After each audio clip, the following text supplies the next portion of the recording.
Hello and welcome everyone.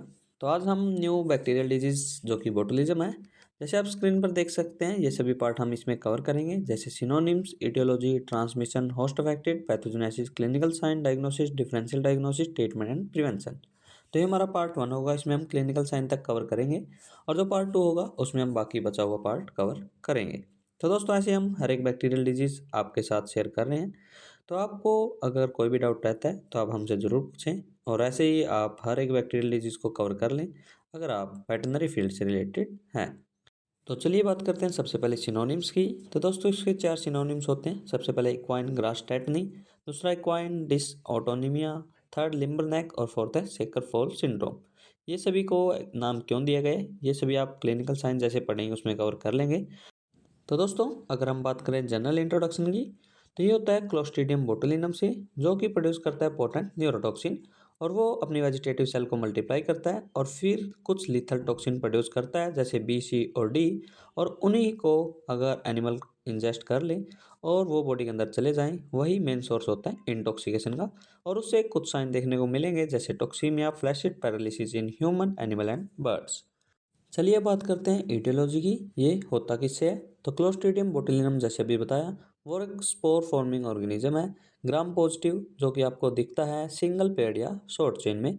ये अपने आप ग्रो नहीं करता, ये ग्रो करता है डिकेइंग ऑर्गेनिक मैटर पे और वहाँ पर जो इसके स्पोर होते हैं वो सर्वाइव कर सकते हैं एनवायरनमेंट में फॉर ए लॉन्ग टाइम। और जैसे ही वो बॉडी के अंदर जाते हैं इंटेस्टाइन में, वो उनकी नॉर्मल इनहेबिटेंट होती है, वहाँ पर different type of toxin produce करते हैं, जिनकी कैटेगरी है A to G। तो दोस्तों, अगर बात करें इसके ट्रांसमिशन की, तो जो इसका मेन मोड होता है वो होता है कंटेमिनेशन मटेरियल और बर्ड और ब्लो फ्लाई को इंजेस्ट करना, और ये इंजरी के थ्रू भी आपकी बॉडी में आ सकता है। तो अब बात करते हैं होस्ट अफेक्टेड की। तो आपको मेनली ये कैटल और शिप में देखने को मिलेगा। कौन से टॉक्सिन, टाइप सी और टाइप डी। हॉर्स में आपको टाइप बी टॉक्सिन देखने को मिल सकते हैं।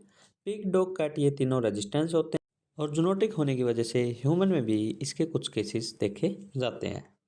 तो चलिए बात करते हैं पैथोजेनेसिस की। जैसे मैंने बताया कि जैसे ही ब्यूटलिज्म के टॉक्सिन बॉडी के अंदर जाएंगे, जो कि न्यूरोटॉक्सिन होते हैं, वो इंटेस्टाइन में एब्जॉर्व कर लिए जाएंगे, फिर वो जाएंगे ब्लड स्ट्रीम में और वहाँ से जा सकते हैं वो पेरिफेरल कोलिनर्जिक नर्व टर्मिनल में, न्यूरोमस्कुलर जंक्शन में, post ganglionic parasympathetic nerve ending में या पेरिफेरल गैंग्लिया में। तो दोस्तों, इसकी दो चेन होती है, एक होती है हैवी चेन, एक होती है लाइट चेन। जो हैवी चेन होती है वो बाइंड करती है रिसेप्टर पर, और रिसेप्टर पर बाइंड करने के बाद जो लाइट चेन होती है वो ब्लॉक करती है रिलीज ऑफ एसिटाइल कोलिन, जिसकी वजह से क्या आती है, फ्लैसिड पैरालिसिस होती है और एनिमल डाई करता है ड्यू टू रेस्पिरेटरी पैरालिसिस। तो इन सभी बातों का आपको ध्यान रखना है जैसे ही आप बोटुलिज्म के बारे में पढ़ेंगे। तो कुछ और एडिशनल इन्फॉर्मेशन आपको दे देता हूँ। बोटुलिज्म के भी टाइप होते हैं और कौन कौन से होते हैं। सबसे पहले होता है कैरोन एसोसिएटेड बोटुलिज्म, एक होता है वुंड बोटुलिज्म, एक होता है टॉक्सिको इन्फेक्शियस बोटुलिज्म और चौथा होता है फॉरेस्ट बोटुलिज्म। चलिए बात करते हैं इन सभी के बारे में। सबसे पहले कैरोन एसोसिएटेड, यानी कि जो ऑर्गेनिज्म मल्टीप्लाई करता है फीड में, टॉक्सिन प्रोड्यूस करता है और ये मोस्टली देखा जाता है फॉस्फोरस डेफिशिएंट एनिमल में। दूसरा आता है वुंड, जो कि डायरेक्टली वुंड पर अपने टॉक्सिन प्रोड्यूस करता है। टॉक्सिको इन्फेक्शन मतलब ऑर्गेनिज्म बॉडी के अंदर गया और एलिमेंट्री कनाल में अपने टॉक्सिन रिलीज कर दिए। लास्ट आता है फोरेज, जो कि मोस्ट कॉमन है। और दोस्तों, इसमें क्या होता है, टॉक्सिन प्रोड्यूस करता है फोरेज में, वही एनिमल इंजेस्ट कर लेता है। और आज की हमारी वीडियो का लास्ट पार्ट क्लिनिकल साइन। तो सबसे पहले बात करते हैं कैटल एंड हॉर्स में। इंक्यूबेशन पीरियड 3 to 17 डेज का होता है और जैसे ही एक्सपोजर होता है टॉक्सिक मटेरियल से, तो विद इन ए डे आपको क्लिनिकल साइन देखने को मिल जाएंगे और ये डिपेंड करेंगे अमाउंट ऑफ टॉक्सिन कितना बॉडी के अंदर गया है। तो दोस्तों, टॉक्सिको इन्फेक्शियस बोटुलिज्म जो कि कारण होता है इक्वाइन ग्रास टेटनी का, उसी को इक्वाइन डिसएनाटोमिया बोलते हैं। तो अब बात करते हैं इसकी फॉर्म की। सबसे पहले आती है पर एक्यूट फॉर्म, जिसमें आपको क्लिनिकल साइन नहीं देखने को मिलेंगे, एनिमल इमीडिएटली डाई कर जाएगा। सेकंड आती है एक्यूट फॉर्म, जिसमें आपको मोस्ट इंपॉर्टेंट क्लिनिकल साइन देखने को मिलते हैं और वो कौन कौन से होते हैं, वो होते हैं symmetric muscular paralysis of limb muscle and the muscle of jaw, tongue, throat and muscle weakness. तो जो पैरालिसिस होगी वो शुरू होगी मिड क्वार्टर से और वो प्रोसीड करेगी फोर्थ क्वार्टर में और फिर जाएगी हेड और नेक के पास। मसल वीकनेस की वजह से आपको लिम्ब ट्रिमर भी देखने को मिलेंगे और हॉर्स में इंपॉर्टेंट क्लिनिकल साइन कोलिक बन जाता है। और लास्ट में जो पार्शियल और कंप्लीट पैरालिसिस होती है वो उसकी लोकोमोशन में भी प्रॉब्लम क्रिएट करती है। तो इसके बाद बात करते हैं इसकी सब एक्यूट फॉर्म की। तो सब एक्यूट में आपको रेस्टलेसनेस, रेस्पिरेटरी डिस्ट्रेस और बाकी जो साइन आपको एक्यूट में देखने को मिले थे वो सभी देखने को मिलेंगे, जैसे incoordination, stumbling, knuckling, ataxia and inability to rise और टू लिफ्ट द हेड। उसके बाद आपको मेट्राइसिस देखने को मिलेगी जो कि प्रोमिनेंट होती है टाइप सी बोटुलिज्म में, और आपको ये हॉर्स में देखने को मिलेगी। स्टर्नल रिकम्बेंसी ये सभी भी आपको देखने को मिल सकती है। एक और इम्पोर्टेंट क्लिनिकल साइन होता है जिसमें क्या टंग हैंग आउट करती है माउथ से और डिफिकल्टी इन च्यूइंग। तो दोस्तों उसके बाद आपकी जो ह्यूमन मोटिलिटी होती है और कॉन्स्टिपेशन ये भी आपको देखने को मिल सकती है।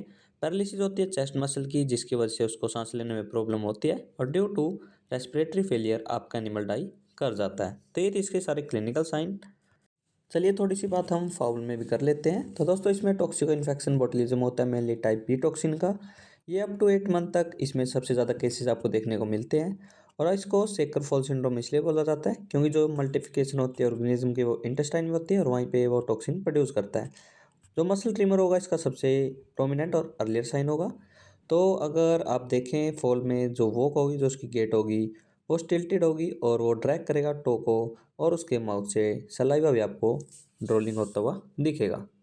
हाई टेम्परेचर होगा और रेस्पिरेटरी फेलियर की वजह से उसकी डेथ हो जाती है।